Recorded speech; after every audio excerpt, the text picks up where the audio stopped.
الحمد للہ رب العالمین والصلاة والسلام علی سید الانبیاء والمرسلین محمد وآلہ واصحابہ اجمعین اما بعد فاعوذ باللہ من الشیطان الرجیم بسم اللہ الرحمن الرحیم لن ترضى عنك اليهود ولا النصارى حتى تتبع ملتهم قل إن هدى الله والهدى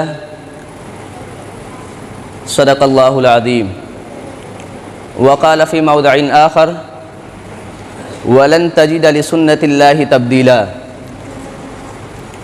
معزز سامعین کرام، بزرگان محترم، میرے دینی و ایمانی بھائیوں اور دوستوں، جو آیت کریمہ پیش کی گئی ہے اس کا ترجمہ یہ ہے کہ یہود و نصارہ آپ سے راضی نہیں ہوں گے یہاں تک کہ آپ ان کے مذہب کی اتباع نہ کر لیں۔ اور دوسری جو آیت پیش کی گئی ہے اس کا ترجمہ یہ ہے کہ اللہ تبارک و تعالیٰ کا جو اصول اور ضابطہ اور جو طریقہ ہے اس میں تبدیلی نہیں کی جائے گی۔ وَلَن تَجِدَ لِسُنَّةِ اللَّهِ تَبْدِيلًا، آپ صلی اللہ علیہ وسلم کو اور اس کے ضمن میں تمام امت مسلمہ کو خطاب کر کے فرمایا گیا کہ آپ اللہ کے اصول اور ضابطے میں کوئی تبدیلی نہیں پائیں گے۔ تو معزز سامعین، ہندوستان کی سرزمین پر بسنے والے لوگ، جتنے بھی باہر سے لوگ آئے، خواہ وہ مسلمان ہوں یا عیسائی ہوں یا دوسرے مذہب کے ماننے والے، ان کا انہوں نے استقبال کیا اور رہائش کے لیے ہندوستان میں ان کو زمینیں فراہم کی گئیں۔ لیکن جہاں ان کا استقبال کیا گیا ہے، دوسری طرف یہاں کے بسنے والوں کے اندر مشرکانہ سوچ اور مشرکانہ تہذیب و ثقافت اس قدر رچی بسی ہوئی ہے کہ وہ دوسرے مذہب کے ماننے والوں کو اور دوسری تہذیب و ثقافت کو قبول کرنے کے لیے تیار نہیں ہیں، بلکہ یہ ہے کہ وہ لوگ جو دوسری تہذیب و ثقافت کے ہیں، دوسری سوچ اور فکر رکھتے ہیں، ان کو اپنی سوچ اور اپنی تہذیب و ثقافت میں ضم کر دینے اور اس کو ملا دینے کے لیے ناکام کوشش کرتے ہیں۔ معزز سامعین کرام، کسی سوچ اور تہذیب و ثقافت کو ختم کرنے کے لیے اور دوسری تہذیب و ثقافت اور سوچ اور فکر کو بدلنے کے لیے دنیا میں مختلف طریقے اپنائے گئے ہیں۔ قدیم تاریخ میں بھی اور موجودہ تاریخ میں بھی مختلف طریقے اپنائے جاتے رہے ہیں۔ سب سے پہلا طریقہ یہ ہے کہ اگر کسی سماج میں دو مختلف گروہ ہوں، ایک دوسرے کی سوچ اور ایک دوسرے کی تہذیب و ثقافت ایک دوسرے سے بالکل مختلف ہو، اور ایک گروہ یہ چاہتا ہو کہ ہم دوسری تہذیب و ثقافت اور سوچ اور فکر رکھنے والوں کو تبدیل کر دیں، یا تو وہ یہ طریقہ اپنائے گا کہ ان کو قتل کر دیا جائے، اور دوسرا طریقہ یہ ہے کہ ان کی تہذیب و ثقافت اور ان کی فکر اور سوچ کو تبدیل کر دیا جائے۔ آپ دیکھیں، قدیم تاریخ میں بھی فرعون نے توحید پر مبنی جو تعلیمات تھی حضرت موسیٰ علیہ السلام کی، اس کو ختم کرنے کے لیے اس نے یہ طریقہ اپنایا کہ تمام بچوں کو قتل کر دیا جائے۔ اور اس کا مقصد کیا تھا؟ اس کا مقصد یہ تھا کہ یہ جو چھوٹے چھوٹے بچے ہیں اور یہ جو آنے والی نسلیں ہیں، یہ توحید کی تعلیمات کو پھیلائیں گی، چنانچہ ان کو ختم کر دیا جائے۔ تو مقصد توحید کی تعلیمات کو ختم کرنا ہے، تو اس کو ختم کرنے کے لیے فضا میں محنت نہیں کرنی ہے، بلکہ انسان کے اندر جو سوچ اور جو فکر ہے اس کو ختم کیا جائے۔ اور اس کے بعد یہ فرعون کا واقعہ ہو، فرعون کی جو پالیسی تھی وہ ہم نے ذکر کر دی۔ اس کے بعد آپ دیکھیں اصحاب اخدود، یہ حق پرست عیسائیوں کی جماعت تھی جو اللہ تبارک و تعالیٰ کی عبادت کرنے والے لوگ تھے۔ یہ بھی توحید پر مبنی ان کی تعلیمات تھی، اور یہ بھی ایک اللہ کی عبادت کرنے والے لوگ تھے، اور ان کے مخالف جو لوگ تھے وہ یہ چاہتے تھے کہ توحید کی تعلیمات کو ختم کیا جائے۔ تو اصحاب اخدود یہ عیسائیوں کی جماعت تھی، اس کو ختم کرنے کے لیے، ان تمام حضرات کو ختم کرنے کے لیے ایک کھائی کھودی گئی، اور تقریباً 40,000 عیسائیوں کو اس کھائی میں زندہ جلا دیا گیا۔ یہ کیوں کیا گیا؟ توحید کی تعلیمات کو ختم کرنا تھا۔ اب اس کے بعد یہ تو فرعون کا ہو گیا، پھر عیسائیوں کا ہو گیا، اب مسلمانوں کے ساتھ بھی ایسا کیا گیا۔ مسلمانوں کی تاریخ میں بر معونہ انتہائی ناقابل فراموش مسلم ہسٹری میں یہ واقعہ رونما ہوا۔ واقعہ یہ تھا کہ دو بادشاہ تھے، حضور صلی اللہ علیہ وسلم کے وہ لوگ گئے اور انہوں نے کہا کہ ہمیں کچھ ایسے لوگ چاہیے جو اسلامی تعلیمات کو ہمیں سکھلائیں۔ تو وہ حضور صلی اللہ علیہ وسلم 70 حفاظ کو، جتنے بھی صحابہ تھے وہ سب کے سب حافظ قرآن تھے، ان تمام لوگوں کو حضور صلی اللہ علیہ وسلم نے ان دو بادشاہ کے حوالے کر دیا کہ جاؤ تم لوگ اسلام کی تعلیمات کی نشر و اشاعت میں لگ جاؤ۔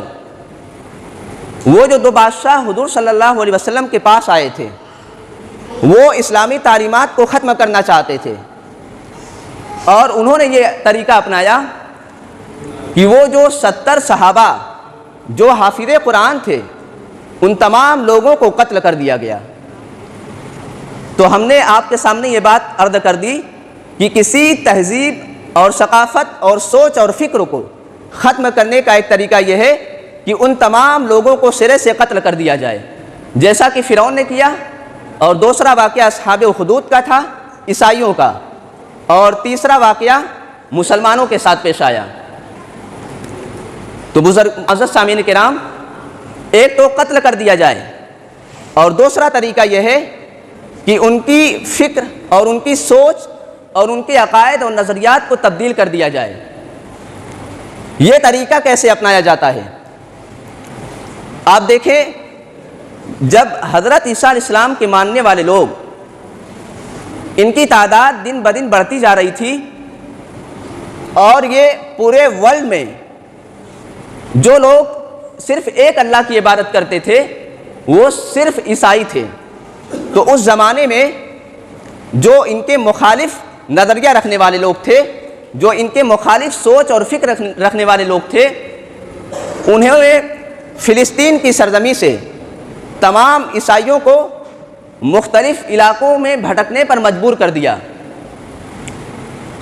اور اسی زمانے میں ایک پولس نامی، یہ راسخ العقیدہ یہودی تھا، اس نے جب سوچا کہ ان کو جب فلسطین کی سرزمین سے نکال دیا گیا ہے اور دوسرے علاقے میں پھر بھی وہ اپنی تعلیمات پر جمے ہوئے ہیں، یعنی توحید کو مان رہے ہیں، تو راسخ العقیدہ جو پولس نامی تھا اس نے یہ چاہا کہ اب ان پر فکری لحاظ سے حملہ کی ضرورت ہے۔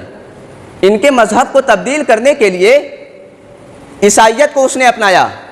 عیسائیت کو اپنانے کے بعد ہم نے ابھی عرض کیا کہ جو اس وقت عیسائی موجود تھے وہ صرف ایک اللہ کی عبادت کرتے تھے، اور پولس کا مقصد یہ تھا کہ توحید کی تعلیمات کو بدلا جائے۔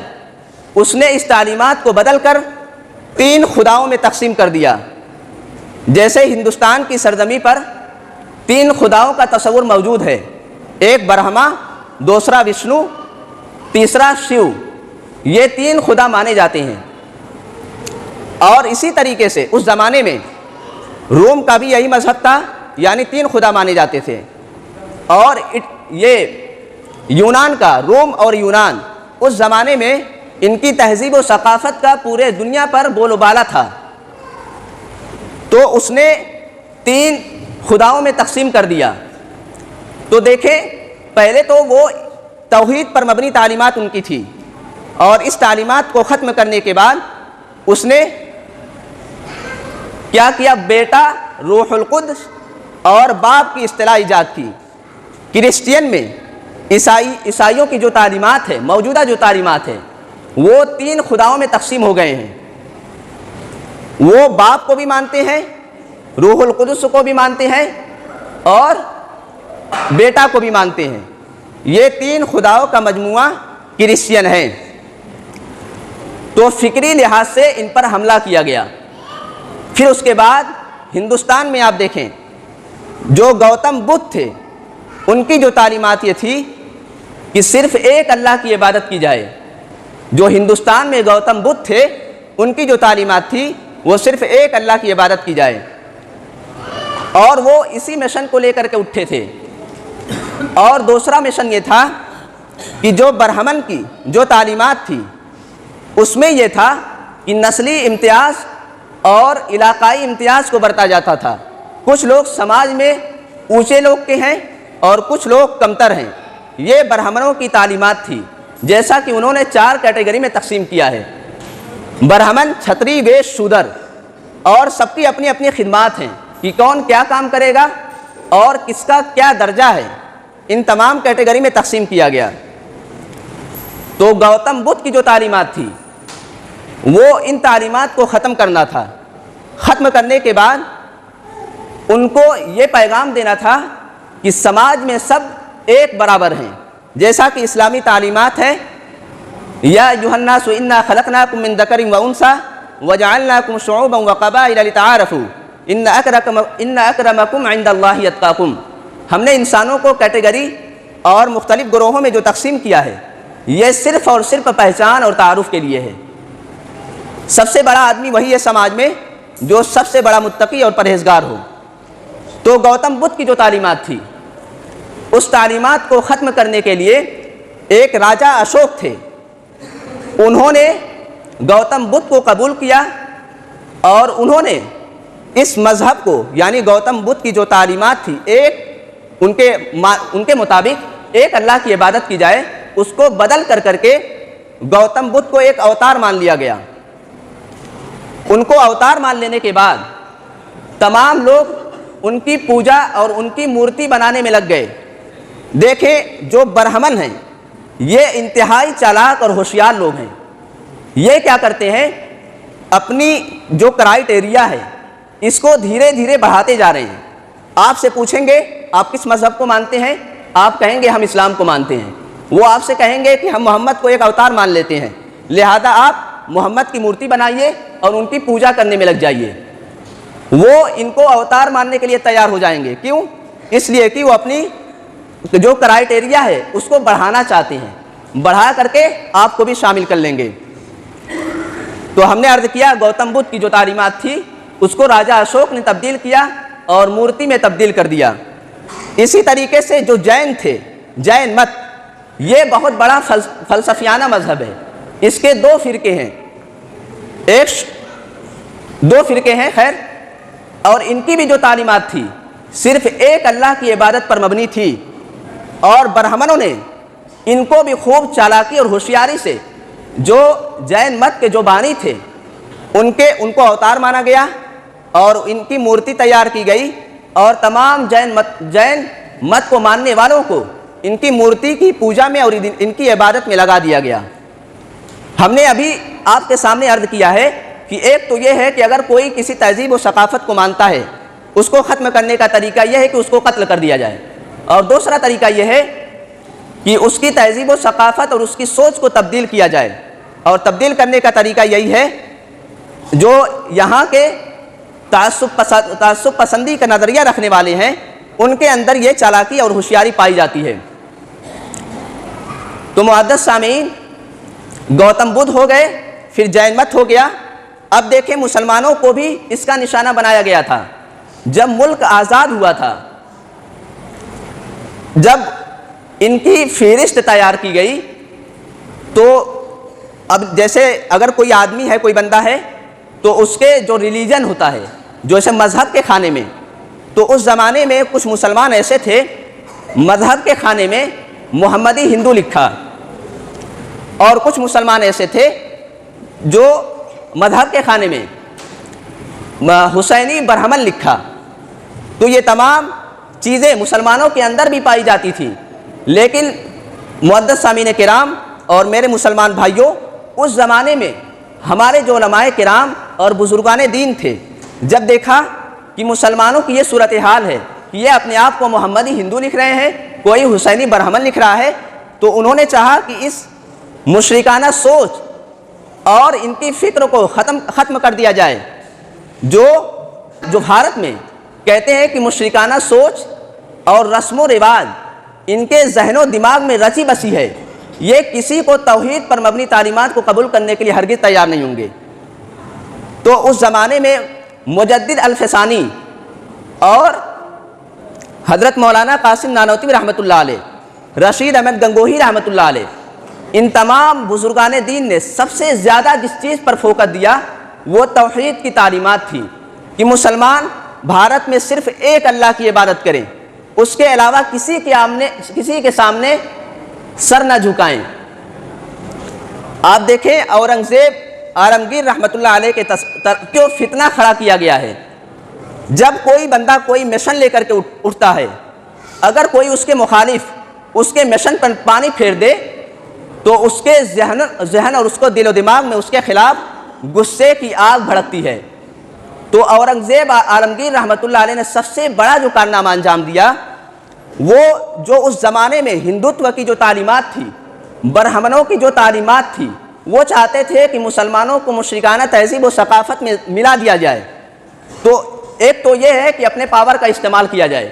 پاور کا استعمال یہ ہے کہ ایک عالم ہے، اسکالر ہے، رائٹر ہے، اس کے طریقے سے وہ اپنے پاور کا استعمال کرے گا.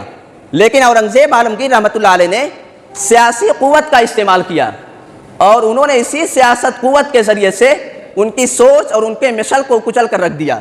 آج اسی بنیاد پر ان کی ذات کو لے کر کے ان کی مزار کو اکھاڑنے کے لیے اور ان کو بدنام کرنے کے لیے اتنا بڑا پروپیگنڈا کیا جاتا ہے، صرف اسی بنیاد پر کہ ہندوتو کا جو مشن تھا اس کو ختم کرنے کے لیے، یعنی سیاسی لحاظ سے سیاسی قوت کا استعمال کر کے انہوں نے، یعنی اورنگزیب عالمگیر رحمۃ اللہ علیہ نے اس کو ختم کیا.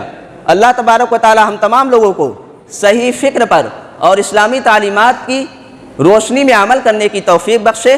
وآخر دعوانا الحمد للہ رب العالمین.